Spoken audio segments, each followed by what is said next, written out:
Hello students, मैं Robin Gupta MJHM inter college Maragaita से आप सबका स्वागत करता हूं। आज देखिए मैं शुरुआत कर रहा हूं क्लास 11th की मैथमेटिक्स, उसका भी जो पहला चैप्टर है यानी कि समुच्चय सेट चैप्टर जो आपके एनसीईआरटी में दिया हुआ है, उसकी शुरुआत देखिए मैं आज करता हूं। तो सबसे पहले देखिए इस चैप्टर के बारे में आपको बेसिक थ्योरी समझनी भी बहुत जरूरी है, क्योंकि थोड़ा थ्योरेटिकल चैप्टर है ये। इसमें परिभाषाएं बहुत मिलेंगी आपको। समुच्चय के बारे में ये भी सीखना है कि समुच्चय किसे कहते हैं, क्या होता है समुच्चय, इसे लिखने की विधियां कितनी हैं। तो सबसे पहले देखिए मैंने समुच्चय की परिभाषा भी बोर्ड पे लिखी है। अगर आपसे कभी पेपर में आता है कि समुच्चय की परिभाषा लिखिए, तो आप ये कहेंगे सुपरिभाषित वस्तुओं का संग्रह समुच्चय होता है। सुपरिभाषित यानी कि वेल डिफाइंड वस्तुओं का संग्रह यानी कलेक्शन, वो कहलाता है समुच्चय। अब आप लोग यही सोचेंगे कि सुपरिभाषित वस्तुएं ये कौन सी होंगी, इनका संग्रह, क्योंकि वो समुच्चय होता है। तो सुपरिभाषित वस्तुओं का मतलब है, जैसे कि मैंने देखिए उदाहरण भी लिख रखे हैं।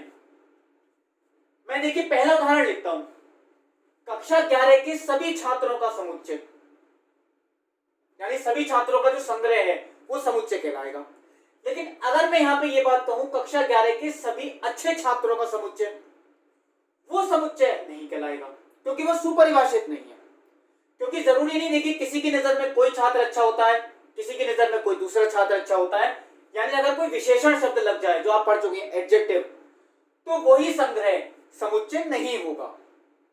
अगर आपसे ये कहता मैं कक्षा 11 के बुरे छात्रों का समुच्चय, वो भी समुच्चय नहीं कहलाएगा। केवल ये शब्द सही है, कक्षा 11 के सभी छात्रों का समुच्चय, ये समुच्चय कहलाएगा। अब देखिए मैंने दूसरा उदाहरण भी लिखा, भारत के सभी क्रिकेट खिलाड़ियों का समुच्चय, ये समुच्चय कहलाएगा। लेकिन अगर मैं यही बात कह दूं भारत के अच्छे क्रिकेट खिलाड़ियों का समुच्चय या भारत के बुरे क्रिकेट खिलाड़ियों का समुच्चय, वो समुच्चय नहीं कहलाएंगे। या मैं ये बात कह दूं भारत के लंबे क्रिकेट खिलाड़ियों का समुच्चय या छोटे क्रिकेट खिलाड़ियों का समुच्चय, वो भी नहीं है, क्योंकि ये भी एक विशेषण है। सब अच्छे बुरे लंबे छोटे जो भी इस तरह की चीजें आती हैं, अगर ये विशेषण कहीं भी लिख के आता है तो वो समुच्चय नहीं होगा। अब देखिए जैसा तीसरा नंबर, अंग्रेजी वर्णमाला के सभी अक्षरों का समुच्चय ए से लेकर जेड तक, वो समुच्चय कहलाएगा। चौथे नंबर पे विश्व के सभी जानवरों का समुच्चय, ये भी समुच्चय कहलाएगा। लेकिन अगर मैं ये कह दूं विश्व के लंबे जानवरों का समुच्चय या विश्व के छोटे जानवरों का समुच्चय, वो नहीं कहलाएगा समुच्चय, वो आप लिखेंगे कि ये समुच्चय नहीं है। देखिए एक उदाहरण मैंने और लिख रखा है, सभी वास्तविक संख्याओं का समुच्चय, क्योंकि संख्याएं आप लोग पढ़ते हैं, मैथ में आपको यही चीज पढ़नी है।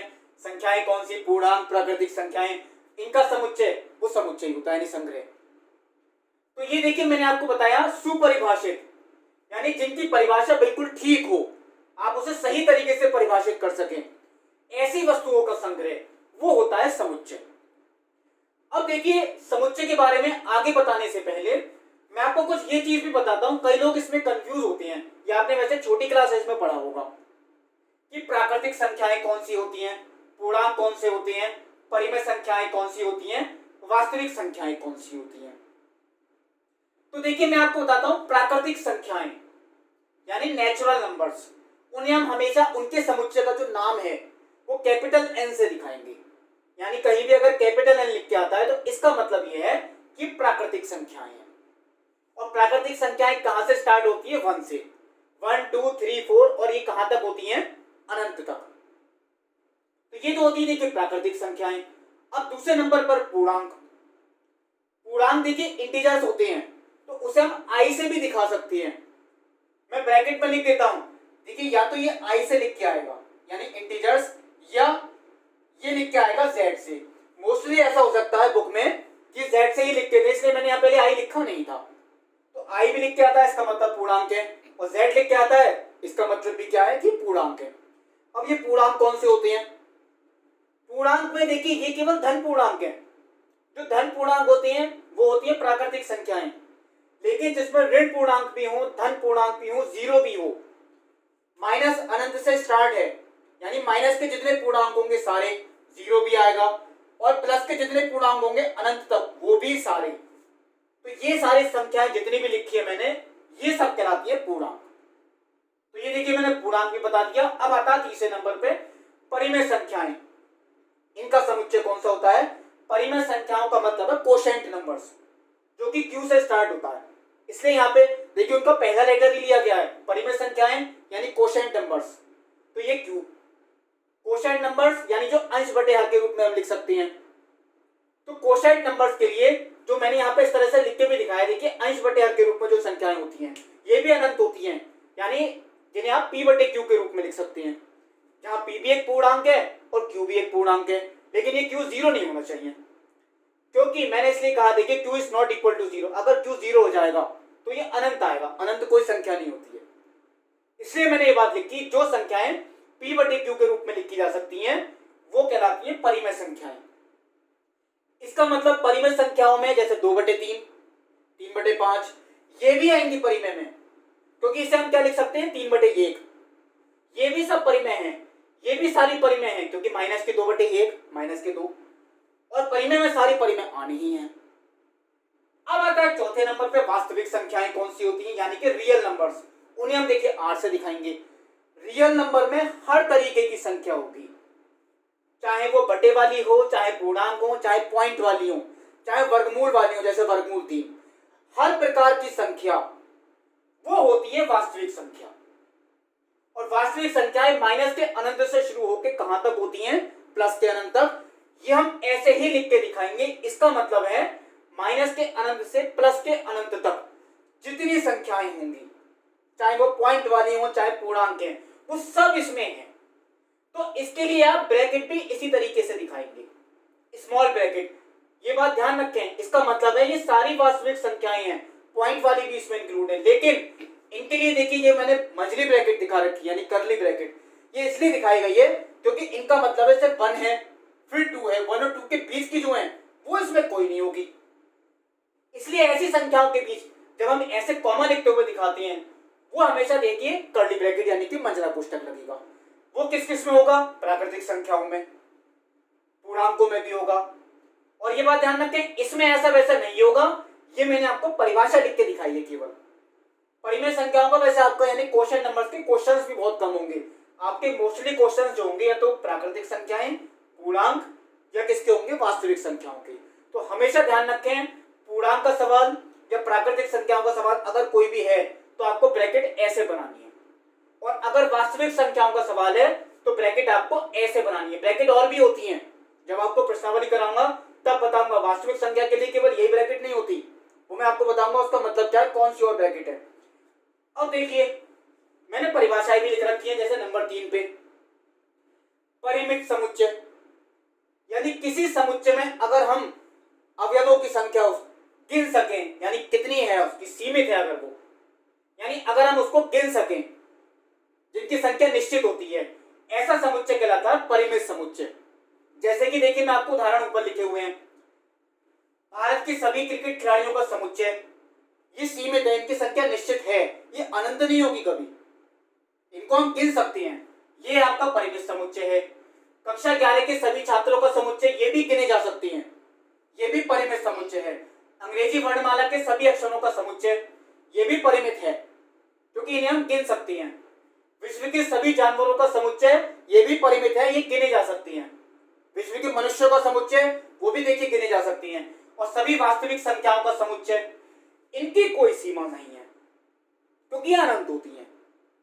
तो ये सभी वास्तविक संख्याएं, इनकी कोई लिमिट नहीं है, ये अनंत होती हैं, ये कहलाएगा, ये परिमित नहीं होगा। ऐसा समुच्चय जो होता है वो कहलाता है अपरिमित समुच्चय। यानी यदि किसी समुच्चय में अवयवों की संख्या असीमित हो तो वह समुच्चय जो कहलाता है अपरिमित समुच्चय कहलाता है।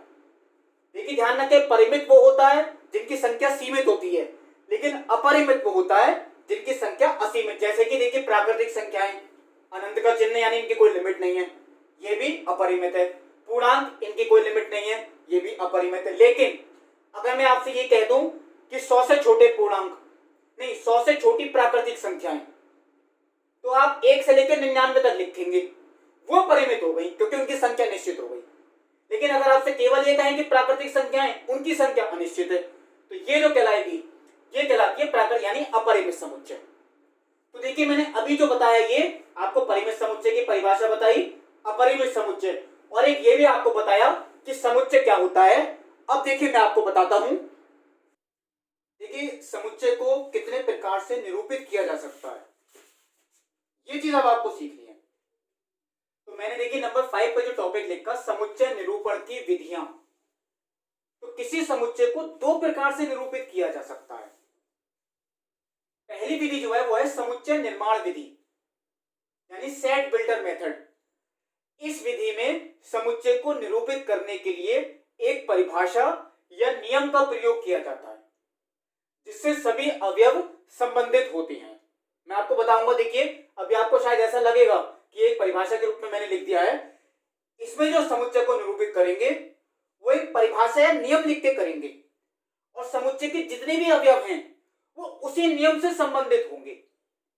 जैसे मैं अगर आपसे कहूं ए ई आई ओ यू, एक समुच्चय आपको दे दिया, तो आप लोग यही कहेंगे ये सब वॉवेल्स हैं यानी कि स्वर, तो इन्हें हम ए ई आई ओ यू इस तरीके से लिख के नहीं दिखाएंगे। हमने इस तरीके से जो नियम लिखा है, समुच्चय का नाम देखिए मैंने लिखा ए, समुच्चय कोई भी हो उसका नाम आपको अंग्रेजी के कैपिटल लेटर से ही लिखना है।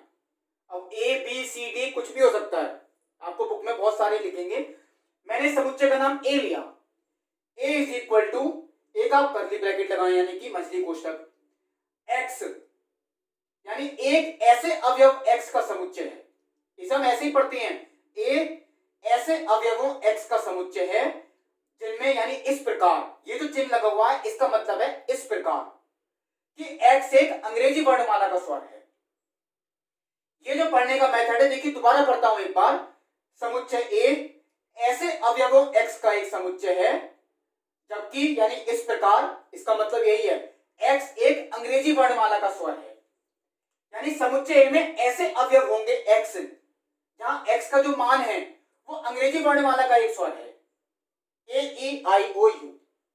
ये आपको परिभाषा के रूप में लिख के दिखाना है।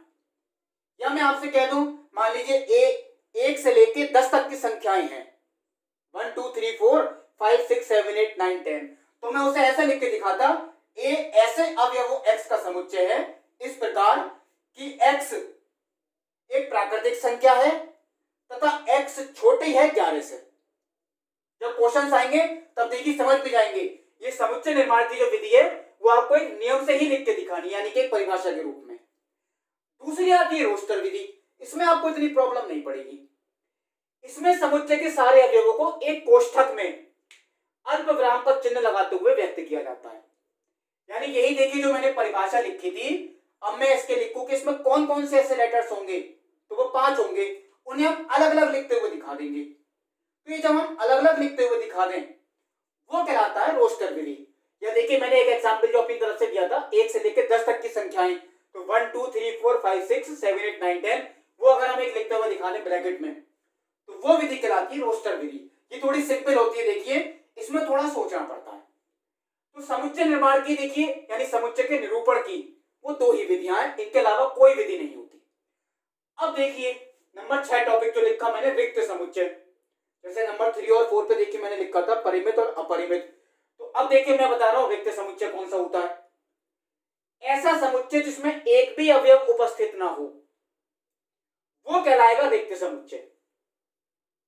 जिसमें एक भी अवयव उपस्थित ना हो वो कहलाएगा रिक्त समुच्चय। और इसे किससे व्यक्त करते हैं, ये फाई होता है, इसे फाई से व्यक्त करते हैं।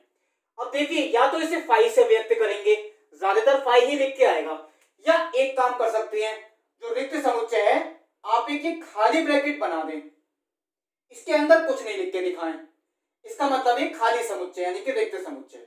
लेकिन ये गलती ना करें, देखिए ये भी ठीक है, ये भी ठीक है, लेकिन अगर आप इसके अंदर फाई लिख देंगे ये गलत है, ये आपको नहीं करना है। तो आपको देखिए मैं हटाता हूं, अब मैंने देखिए सही कर दिया, या तो आपको रिक्त समुच्चय ऐसे दिखाना है या आपको केवल फाई लिख के दिखाना है।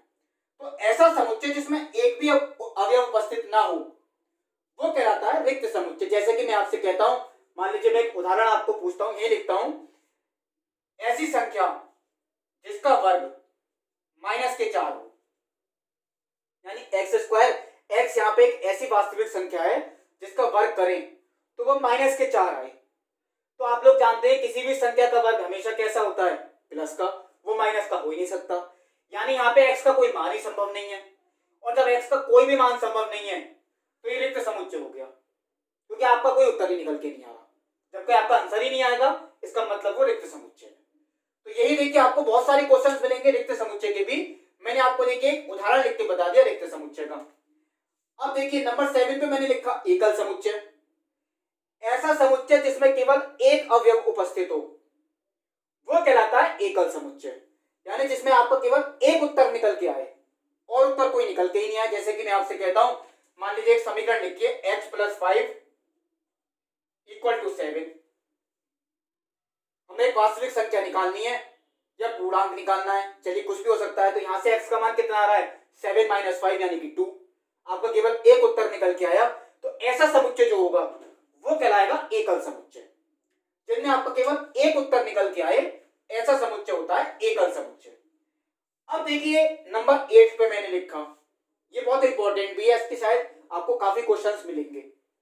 समान समुच्चय, यानी ऐसे समुच्चय, ऐसे दो या दो से अधिक समुच्चय। देखिए दो भी हो सकते हैं, दो से ज्यादा भी हो सकती हैं, बुक में शायद ज्यादा भी दे रखे हैं क्वेश्चंस। ऐसे दो या दो से अधिक समुच्चय जिनमें अवयवों की संख्या समान हो, यानी जितने अवयव पहले समुच्चय में हैं उतने ही दूसरे समुच्चय में हैं, गिनने पर उतनी ही संख्या उतने ही तीसरे में हो, जितने भी आपको दे रखे हैं। और अवयव भी समान हो, यानी जो अवयव पहले में है वही दूसरे में। ऐसा समुच्चय जो होते हैं वो कहलाते हैं समान समुच्चय। जैसे कि देखिए मैंने आपको उदाहरण दे दिया, मान लीजिए पहला समुच्चय जो ए दे रखा है वो तो है 1 2 3, उसमें 3 अवयव हैं। और दूसरा समुच्चय जो बी दे रखा है उसमें है 3 1 2, इसमें भी 3 है। तो अवयवों की संख्या तो देखिए समान है, 3 इसमें है 3 इसमें है, लेकिन अवयव भी समान है। यहाँ पे देखिए भले मैंने इनका ऑर्डर चेंज कर दिया, क्योंकि पहले लिखा था 1 2 3, अब की बार लिख दिया 3 1 2। देखिए एक और लिखता हूं आपके सामने, यहां लिख दिया मैंने 2 3 1। तो ये तीनों समान कहलाएंगे, क्योंकि ऑर्डर से देखिए कोई फर्क नहीं पड़ने वाला। हम इसे चाहे 1 2 3 लिखें, चाहे 2 3 1 लिखें, चाहे 3 1 2, ये तीनों एक ही चीज मानी जाएगी, ये एक ही समुच्चय है, यानी समान समुच्चय है। ये बात ध्यान रखें, समुच्चय में इसका ऑर्डर जो होता है उससे कोई फर्क नहीं पड़ता। ऐसे समुच्चय जो होते हैं वो समान समुच्चय कहलाते हैं। तो देखिए ये मैंने आपको कुछ परिभाषाएं बताई, समुच्चय निरूपण की विधियां, रोस्टर विधि, रिक्त समुच्चय, एकल समुच्चय, समान समुच्चय। इसमें बहुत परिभाषाएं हैं, इसमें आपको जो परिभाषाएं मिलेंगी देखिए वो बहुत मिलेंगी। तो मैं अभी इस वीडियो में आपको देखिए इतने ही बताता हूं, आप लोग ये परिभाषाएं ये याद भी करें, क्योंकि हो सकता है जो इसकी पहली प्रश्नावली हो वो कुछ लोग होमवर्क में भी कर सकते हैं, बहुत सिंपल है। इसकी जो बाकी की परिभाषाएं हैं या बाकी के नियम हैं वो मैं आपको अगले वीडियो में बताऊंगा। तब तक के लिए नमस्कार।